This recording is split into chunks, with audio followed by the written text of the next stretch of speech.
Hola a todos y a todas. Hoy os vamos a enseñar a cómo hacer una videollamada vía WhatsApp. Para ello, lo primero que vamos a hacer es irnos a la aplicación de WhatsApp, entramos y buscamos a la persona a la que queremos hacer la videollamada. En este caso vamos a llamar a Zaida. Entramos en su perfil y entonces, como veis, arriba a la derecha hay un icono que es el de como una videocámara o el de un teléfono. Entonces, en nuestro caso, nos interesa hacer una videollamada, así que le daremos al botón de la cámara. Le damos y empieza la acción. Nos preparamos para que la otra persona nos reciba, colocamos el móvil en una posición adecuada para que se nos vea toda la cara y empezamos a saludar a la otra persona. ¡Hola, Zaida!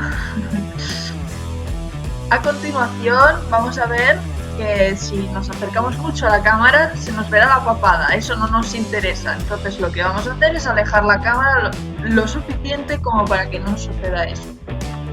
Ahora aprenderemos a girar la cámara de nuestro móvil. De esta manera podremos ver lo que hay en el otro lado de la habitación.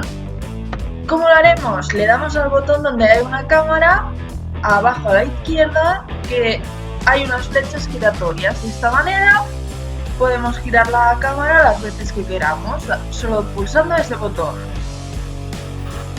De la misma manera, si le damos doble clic a la pantalla donde aparece la otra persona, lo que haremos es vernos más grandes a nosotros mismos o a la inversa. Eso dependerá de cómo nos guste visualizarnos. Si le damos al botón de la videocámara, nos quitamos nuestra imagen. Si le volvemos a dar al mismo botón, volvemos a tener imagen. Del mismo modo, vamos a activar y desactivar el micrófono dándole al botón de abajo a la derecha, donde visualizamos el icono de un micrófono.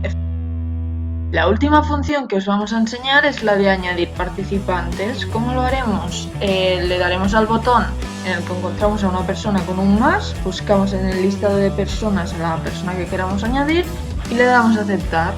Y con esto damos fin a este video tutorial.